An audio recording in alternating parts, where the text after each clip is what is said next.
തെക്കൻ കേരളത്തിലെയും മധ്യ കേരളത്തിലെയും ഓണച്ചടങ്ങുകളിൽ നിന്നും നേരിയ ചില വ്യത്യാസങ്ങൾ മലബാറിലെ ഓണത്തിനുണ്ട്. എന്താണ് മലബാറിന്റെ ഓണവിശേഷം? കോഴിക്കോട് ജില്ലയിലെ ഒരു കുടുംബത്തിന്റെ ഓണാഘോഷത്തിലേക്ക് Kerala vision news Kozhikode bureau chief Riyas KM, cameraman റിഷാദും നടത്തിയ സർപ്രൈസ് എൻട്രിയുടെ വിശേഷങ്ങൾ കാണാം. ഹായ് പ്രിയപ്പെട്ട പ്രേക്ഷകരെ, എല്ലാവരും ഓണത്തിൻ്റെയൊക്കെ തിരക്കൊക്കെ ആയി അതൊക്കെ കഴിഞ്ഞു. ഇന്നത്തെ ഒരു ഓണത്തിൻ്റെ ദിവസം നമ്മൾ നമ്മുടെ ഒരു സുഹൃത്തിൻ്റെ വീട്ടിലെത്തിയിട്ടുള്ളത്. സാധാരണ എൻ്റെ നാട് കണ്ണൂരാണ്. കണ്ണൂർ തളിപ്പറമ്പിനടുത്ത് പൂമംഗലമാണ്. അവിടെ പൂമംഗലത്ത് നമ്മുടെ ചെറുപ്പത്തിൽ നമ്മുടെ സുഹൃത്തുക്കളായിട്ടുള്ള ജിജു, രാകേഷ്, അങ്ങനെയുള്ള കൂട്ടുകാരുടെയൊക്കെ വീട്ടിലേക്കൊക്കെ ക്ഷണിക്കും. അവരുടെ പിന്നെ വീട്ടിലൊരിക്കൽ സദ്യയൊക്കെ നമ്മൾ കഴിച്ചു. നല്ല കെങ്കേമമായിട്ട് ഇപ്പോൾ കരിയിൽ വീട്ടിലൊക്കെയാണ് നമ്മൾ ആഘോഷിച്ചിരുന്നത്. പക്ഷേ ഈ ജോലിയുടെ ഭാഗമായിട്ട് കോഴിക്കോട് എത്തിയപ്പോൾ പിന്നെ നമ്മുടെ മാധ്യമ രംഗത്തുള്ള സഹപ്രവർത്തകരാണ് അവരുടെ വീടുകളിലേക്ക് ക്ഷണിക്കാറുള്ളത്. പലപ്പോഴും തിരക്കാരണം പോകാൻ പറ്റാറില്ല. ഇത്തവണ നമ്മുടെ കോഴിക്കോട് കൈരളി TVയിലെ സരണിൻ്റെ കുടുംബ വീട്ടിലേക്ക് ക്ഷണിച്ചിട്ടുണ്ടായിരുന്നു. അപ്പോൾ കോഴിക്കോട് മൊകവൂരിലാണ്. നമുക്ക് കാണാം, ഇവിടെ വീട്ടുപേരാണ് ഓംകാര. ഈ വീട്ടുകാരൊക്കെ അകത്താണുള്ളത്. എന്തായാലും നമ്മുടെ വണ്ടി EV ആയത് കാരണം ഞാനും ക്യാമറാമാൻ റിഷാദും വന്നത് വീട്ടുകാർ ഇതുവരെ അറിഞ്ഞിട്ടില്ല. നമുക്ക് ഈ വീട്ടിൻ്റെ മുന്നിൽ അപ്പോൾ വീട്ടുകാർക്ക് ഒരു സർപ്രൈസും കൂടി നമുക്ക് കൊടുക്കാം. ഇവിടെ മനോഹരമായിട്ടുള്ള പൂക്കളൊക്കെ ഒരുക്കിയിട്ടുണ്ട്. അധികം ഒച്ചത്തിൽ പറയാൻ പറ്റില്ല, വീട്ടുകാർ കേട്ടാലോ. അപ്പോൾ പിന്നെ നല്ല മൺചരാത് ഒരുക്കിയിട്ടുണ്ട്. ഇനി നമുക്ക് വീട്ടുകാരൊന്നും എല്ലാം വിളിക്കാം. കോളിംഗ് ബെല്ല് കാണുന്നുണ്ട് റിഷാദേ. അല്ല, നീ ക്യാമറയായിട്ട് കുറച്ചങ്ങോട്ട് മാറിയുന്നോ, വീട്ടുകാർ കാണണ്ട. എന്തായാലും ഞാൻ പറയട്ടെ, അവിടെ നിൽക്കും. ഹാപ്പിയാണോ? കിടക്കട്ടെ. ഷൂട്ട് കുഴപ്പമില്ലല്ലോ അല്ലേ? പൊളിച്ചല്ലോ. ഇത് എന്താണോ, എവിടെ നിന്ന് എടുത്ത്? ഇത് നമ്മള് ടൗണിൽ നിർത്താം. നമ്മളെ ഫ്രണ്ടിന്റെ ഷോപ്പിന്റെ അവിടെ നിർത്താം. ഒരു കാര്യം ചെയ്യും, വീട്ടുകാർ അങ്ങോട്ട് വന്നാലോ അല്ലേ? വാ. അപ്പൊ നമുക്കേ വീട്ടിൽ കയറിയിട്ട് ഹലോ, ഹാപ്പി ഓണം. ഒരു ചെറിയ സർപ്രൈസ് ഉണ്ട്, ഒന്ന് ഷൂട്ട് ചെയ്യുന്നുണ്ട് നിങ്ങളുടെ ഓണ വിശേഷം. നമസ്കാരം. ഇത് സരന്റെ എന്റെ അങ്കിളും കസിനാണ്. അപ്പൊ ഇവിടെയാണ് ശരിക്കും നിങ്ങളുടെ ഓണം അല്ലേ? അതെ. എന്താ അങ്കിളുടെ പേരെന്താ? കൃഷ്ണകുമാർ. പിന്നെ എന്റെ പേര് ജയന്തി. ഗൗരി. അക്ഷയ. ഞാൻ ശരണ്ന്റെ ഏട്ടനാണ്, ശ്രാവൺ. അത് മുഖത്ത് എഴുതി വെച്ചിട്ടുണ്ട് ഏട്ടൻ. അതെ. പിന്നെ ശരണ്ന്റെ ഏറ്റവും വലിയ സൗന്ദര്യം എന്ന് പറയുന്നത് പറഞ്ഞ പോലെ അവന്റെ ആ മുഖത്തെ ചിരിയാണ് എപ്പോഴും. അതാണ് നമ്മൾ ഈ പിന്നെ ഇടയ്ക്ക് ഒന്നാമത് ഈ വാർത്ത ഓണത്തള്ളാണോ ഇവനെന്തായാലും വീട്ടിലേക്ക് ക്ഷണിച്ചല്ലോ. ഇനിയിപ്പോ ക്ഷണിച്ച സ്ഥിതിക്ക് നമ്മൾ ഇവനെ കുറിച്ച് 4-5 പുകഴ്ത്തലുകൾ വേണമല്ലോ. പിന്നെ എന്താ ജയന്തി അല്ലേ, രാവിലെ എന്താണ് ജയന്തി ആൻറ്റി പിന്നെ ഓണത്തിന്റെ ഭാഗമായിട്ട്? രാവിലെ തന്നെ നമ്മൾ വളരെ നേരത്തെ എഴുന്നേൽക്കും, എല്ലാ വിഭവങ്ങളും ഉണ്ടാക്കും. വെജിറ്റേറിയൻ ഐറ്റംസ് മാത്രമാണ് ഉണ്ടാക്കുക. അതിനുശേഷം ഞങ്ങൾ ഇപ്പോൾ അമ്പലത്തിൽ പോയി വന്നു. നമ്മുടെ വളരെ ഫേമസ് ആയ ഒരു ക്ഷേത്രം കാമ്പ്രത്ത്, മൊകൂർ. നിങ്ങൾ വരുമ്പോൾ അതിലൂടെ നിങ്ങൾ പാസ് ചെയ്തിട്ടുണ്ടാവാം. അത് ആ അമ്പലത്തിൽ പോയി ഞങ്ങൾ എല്ലാവരും കൂടെ തൊഴുതു. അല്ല, നമ്മൾ പിന്നെ ഒരു എന്താന്ന് പറഞ്ഞല്ലേ, ശരണ് അതെ സർപ്രൈസ് ആക്കി. ശരണ് പതിപോലെ എനിക്ക് തോന്നുന്നു ചുമ്മാ ക്ഷണിച്ചാണ് ശരണ്. ഞങ്ങൾ എല്ലാ വർഷവും എല്ലാ വർഷവും അങ്ങനെ എല്ലാ വർഷവും പറയും ഇങ്ങനെ, ഇത് വരാൻ വേണ്ടി ക്ഷണിക്കാൻ വേണ്ടി പറയും. അപ്പോഴൊന്നും നമുക്ക് സമയം കിട്ടില്ല. അപ്പം ഞാൻ എന്ത് ചെയ്തെന്ന് പറഞ്ഞാൽ റിഷാദിനോട് പറഞ്ഞു. നമ്മുടെ ക്യാമറമാനാണ് ഈ പറകിൽ നിൽക്കുന്ന റിഷാദ്, നിലമ്പൂരാരനാ. അവനെ സംബന്ധിച്ച് വഴിക്കടവ് അവൻ്റെ നല്ല അടിപൊളി സ്ഥലമാണ് അവൻ്റെത്. നമ്മുടെ ഈ ഊട്ടിയിലൊക്കെ പോകുന്ന സമയത്തെ അങ്ങനെയുള്ളൊരു ഏരിയ ആണ്. അപ്പോൾ ഇവനോട് പറഞ്ഞ ഒരു കാര്യം ചെയ്യാം, വിളിക്കാതെ പോകാം. ലൊക്കേഷൻ ഏകദേശം ഇവൻ പറഞ്ഞ അറിവുണ്ട് അല്ലേ? അങ്ങനെയാക്കി. അതെ. അല്ല, ഈ പിന്നെ ഓണത്തിന് പിന്നെ എങ്ങനെയാ ഈ പണ്ടൊക്കെ ഉള്ള ഓണം എന്ന് പറയുമ്പോൾ എൻ്റെ ഓർമ്മയിൽ ഈ അവിടെ ഒരു കരിയിൽ വീടൊക്കെ ഉണ്ടായിരുന്നു, തറവാട്. അപ്പം ഞങ്ങൾ വലിയ മാവില് ഊഞ്ഞാലൊക്കെ. അങ്ങനെയാണോ? ഇപ്പം അതൊക്കെ മാറി വരുന്നുണ്ട്. ഇപ്പം മോഡേൺ ആണ്. ഇപ്പം നമ്മൾ ഈ കളി സ്ഥലങ്ങളൊക്കെ ഈ ഓണത്തിന് ആഘോഷ സ്ഥലങ്ങൾ പ്രത്യേകം നമ്മൾ സജ്ജീകരിക്കുക. കാരണം വീടുകളിൽ സ്ഥലമില്ലാത്തത് കൊണ്ട് ഊഞ്ഞാൽ കെട്ടാനോ അല്ലെങ്കിൽ സാധാരണ വീട്ടിലുള്ള ഊഞ്ഞാലുണ്ടാവും, അത് ഈ വീട്ടിലുണ്ട്. അല്ലാതെ നമ്മൾ ഈ മാവേലിന്റെ സ്മരണ നമുക്കൊരു ഊഞ്ഞാലടിയല്ലോ അല്ലേ? വീട്ടുകാരടട്ടെ. ഇതാ സരന്റെ ഏട്ടനും ആട് ഇതാ ഷോ അതാണ്, അറിഞ്ഞില്ല. അതെ, ഇരിക്കിരിക്ക്. അത് 2 നവദമ്പതികളാണ് ഇങ്ങനെ ഊഞ്ഞാലാടുന്നത്. അപ്പോൾ ഇങ്ങനെ ഉണ്ണി വാവന്ന് ഇങ്ങനെ പാടാൻ അല്ലേ? ആരാ പാട്ട് പാടുന്ന? പേരൊന്ന് പറഞ്ഞു. അക്ഷയ. ശരിക്കും സരന്റെ ഏട്ടന്റെ പേര് ശ്രാവൺ. ആള് ശരിക്കും പറഞ്ഞിട്ടുണ്ടെങ്കിൽ ഡൽഹിയിൽ പഠിച്ചു വളർന്ന ഒരാളായതുകൊണ്ട് തന്നെ നമ്മളെക്കാൾ കൂടുതൽ ഒരു സ്പെഷ്യൽ, ഒരു ഡിഫറെന്റ് എക്സ്പീരിയൻസ് ആയിരിക്കും ആൾക്ക് ഓണം എന്ന് പറയുന്നത്.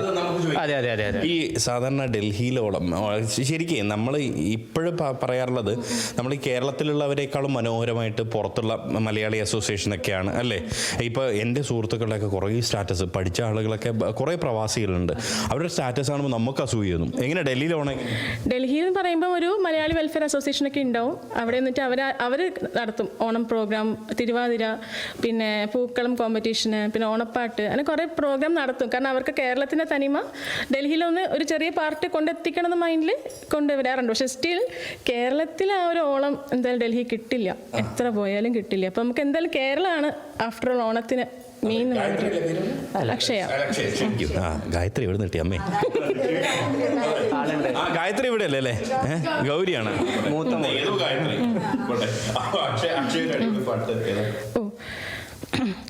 തിരുവോണപ്പുലരിതൻ തിരുമുൽ കാഴ്ച വാങ്ങാൻ തിരുമുറ്റമണിഞ്ഞൊരുങ്ങി,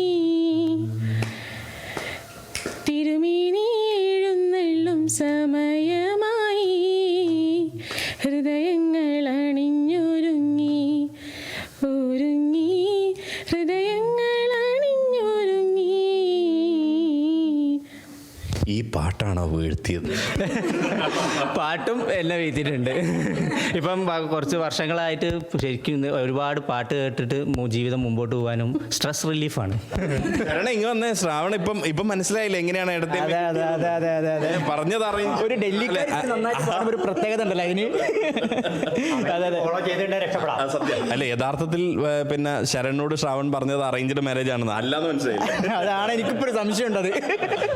യഥാർത്ഥത്തിൽ ചോദിക്കാറുണ്ട് അറേഞ്ച് മാരേജ് തന്നെയാണോ? പക്ഷെ അറേഞ്ച് മാരേജ് ആണ്, എന്നാലും നമ്മളെ സ്നേഹം നല്ല രീതിയിൽ മുമ്പോട്ട് പോകുന്നുണ്ട്. അതെ അതെ. പിന്നെ പാടുവോ? അയ്യോ, ഞാൻ പാടില്ല, പക്ഷെ പാട്ട് ആസ്വദിക്കും. ശ്രാവൺ പാടിയാൽ നമ്മൾ പാടുപെടും. അതാണ്. പൂക്കൾ ഒരുക്കിയതാരാ? അവിടെ അങ്ങോട്ട് അടുക്കളയിലേക്ക് വരാനായോ? ഇല്ല ഇങ്ങോട്ട് ആരാ? അതെ, വരൂ.